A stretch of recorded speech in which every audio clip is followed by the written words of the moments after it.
বন্ধুরা, আপনারা দেখলেন যে গতকাল রাতে যে বৃষ্টি হয়েছে, সেই বৃষ্টির ফলে এখনও বৃষ্টির ফোঁটা যদিও পড়ছে, বৃষ্টির পরিমাণ কিছুটা কম তুলনামূলকভাবে, কিন্তু চারিদিকে কর্দমাক্ত পরিবেশ হয়ে গেছে।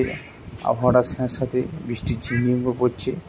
এর সামনে যে নেট দেখতে পাচ্ছেন, এই মশারি নেটগুলো আমাদের কালারিং মাঝের জন্য ব্যবহার করা হয়। এগুলো আবার রিপেয়ারিং করে আবার পুকুরে টাঙানো হবে। আপনারা দেখছেন আমার বাগানের অবস্থা, বৃষ্টিতে বাগানের অবস্থা একেবারে জখম হয়ে গেছে।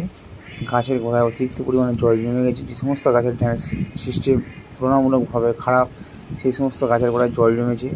এই জল জমা কিন্তু গাছের পক্ষে খুব একটা সুবিধাদায়ক না, আর এই অতিরিক্ত জল জমার ফলে গাছগুলো বা গোড়াগুলো পচন আরম্ভ করবে। আমার একটুখানি কাজ হবে, এই ভিডিওটা শেষ হয়ে গেলেই এই গাছের গোড়া থেকে জলটাকে সরিয়ে দিতে হবে। আমাদের কাছে একটা রিকোয়েস্ট, আমরা এই চ্যানেলটাকে সাবস্ক্রাইব করে দিন। অনেকে ভিডিও দেখছে কিন্তু সাবস্ক্রাইব করছে না, তাকে অনুরোধ, দয়া করে চ্যানেলটাকে সাবস্ক্রাইব করে দিন।